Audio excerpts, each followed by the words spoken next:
Halo guys, welcome to Koko Sumso.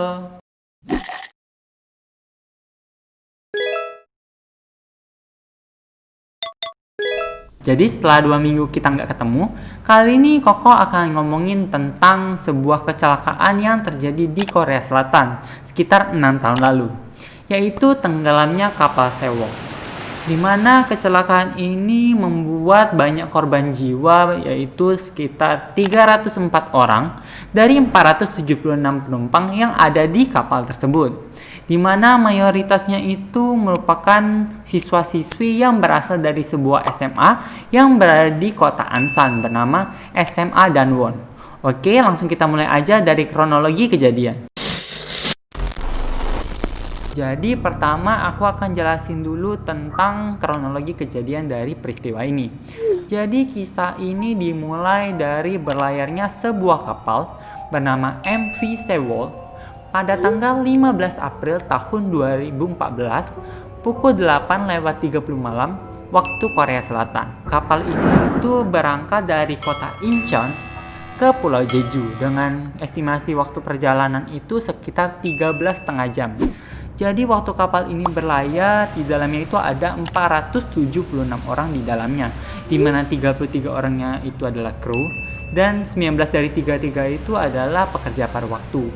Sedangkan sisanya atau 443 orang itu adalah penumpang, di mana mayoritasnya itu adalah murid-murid dari SMA Daewon. Jadi waktu kapal ini berlayar, sebenarnya kapal itu beroperasi dengan normal hingga pukul 8:20 pagi. Waktu pukul 8:20 pagi ini yang mengontrol setir itu adalah yang ada jurumudi namanya itu Chu Jun-ki dan juga ada third mate yang namanya itu Park Han-kyu. Jadi supaya teman-teman lebih ngerti, aku akan jelasin dulu secara singkat tentang beberapa posisi-posisi pegawai yang ada di perkapalan. Mungkin aku gak akan jelasin semua, tapi aku akan jelasin ke yang lebih berhubungan dengan kasus ini dan lebih penting-penting posisinya. Jadi ada 6 posisi yang mau aku jelasin. Yang pertama itu adalah kapten, atau kita tahunya itu adalah nakoda. Jadi kapten, namanya aja kapten, tentunya dia adalah posisi tertinggi atau pemimpin tertinggi yang ada di sebuah kapal. Dan dia itu tentunya punya tanggung jawab terhadap keseluruhan kapal supaya kapal ini bisa berlayar dengan baik dan juga efisien, dimana dia itu dapat mengatur semuanya, yaitu dia dapat mengatur keamanan kapal, lalu dia juga dapat mengatur navigasi kapal, dan dia juga dapat mengatur operasional kapal. Lalu kita lanjut ke chief mate, second mate, dan third mate, yang punya posisi tertinggi kedua, ketiga, dan keempat.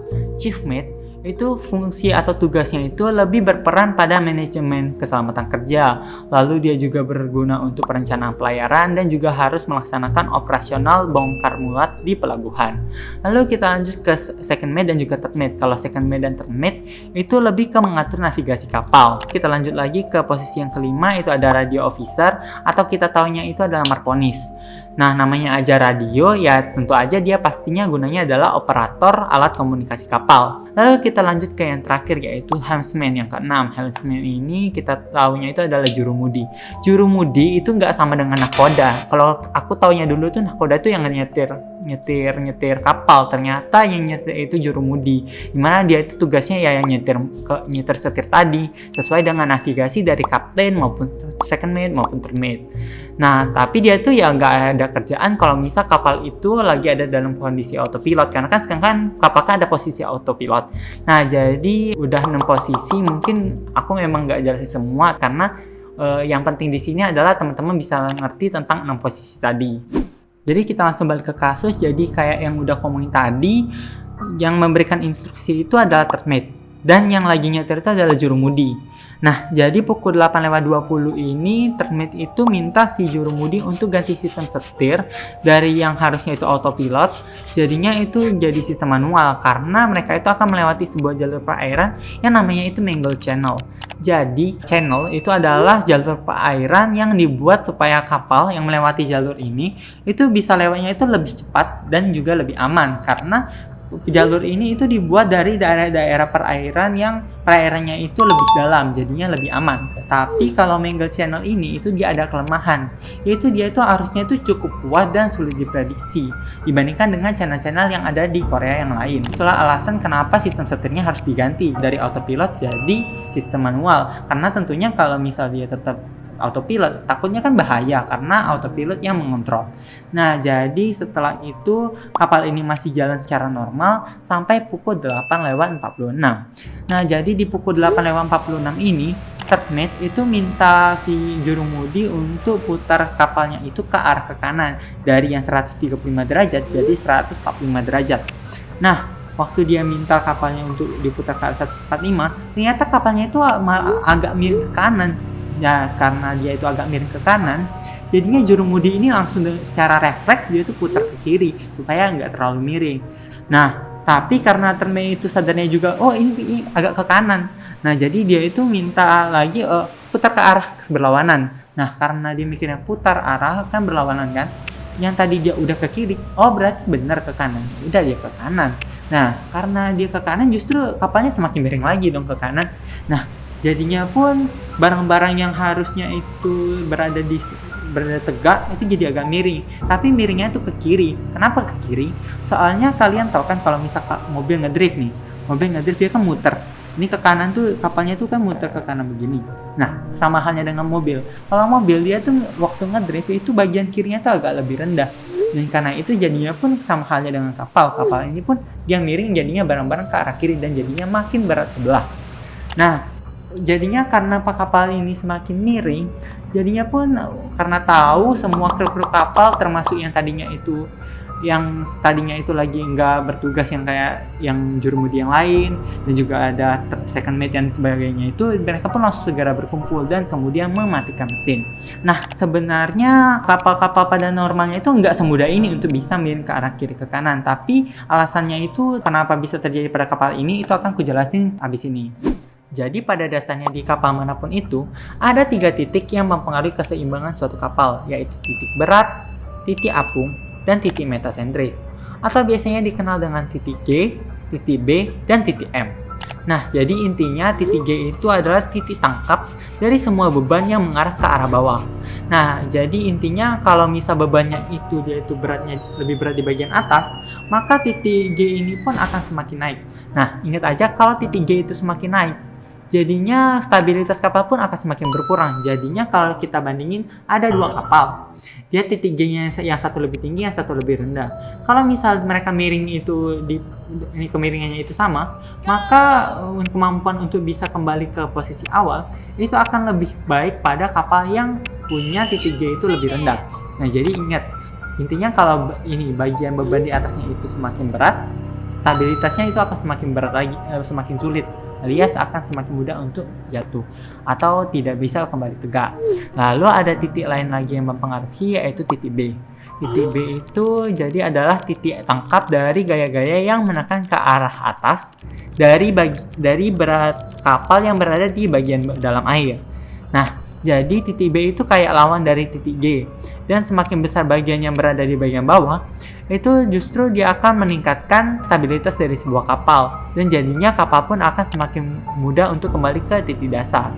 Nah, lalu ada titik M, titik metasentris, itu sebenarnya cuma titik semu yang kalau misal titik G ada di titik itu, maka stabilitas kapal itu sama dengan 0.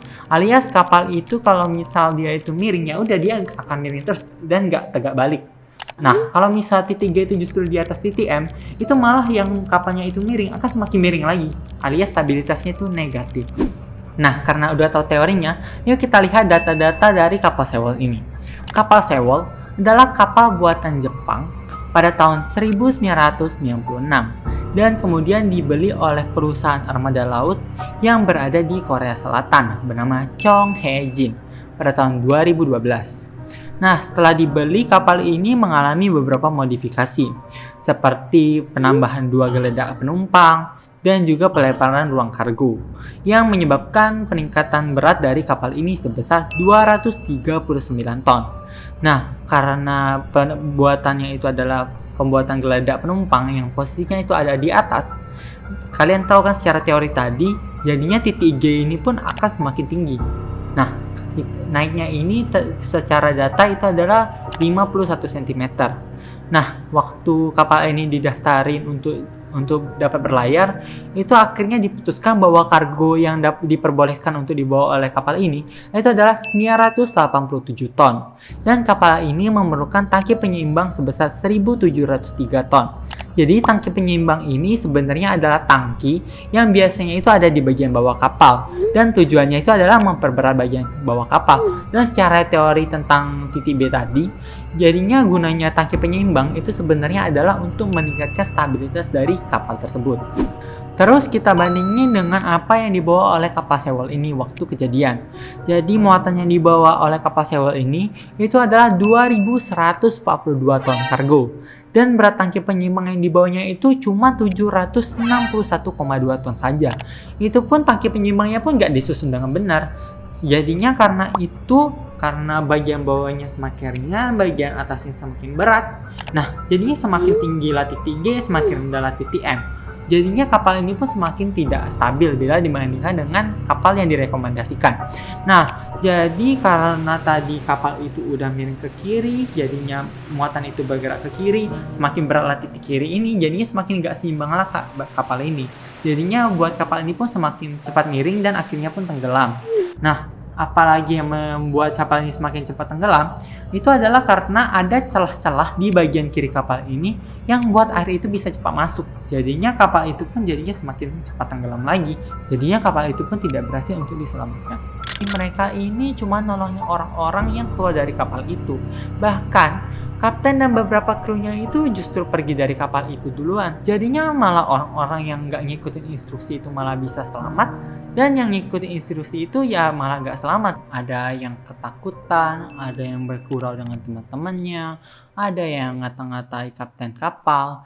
Oke guys, sampai jumpa di video berikutnya. Stay calm and drink your cocoa.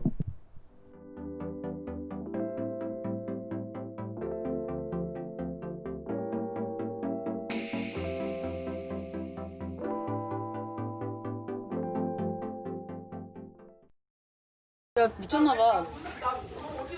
이런 상황에서 막 그러지 않냐?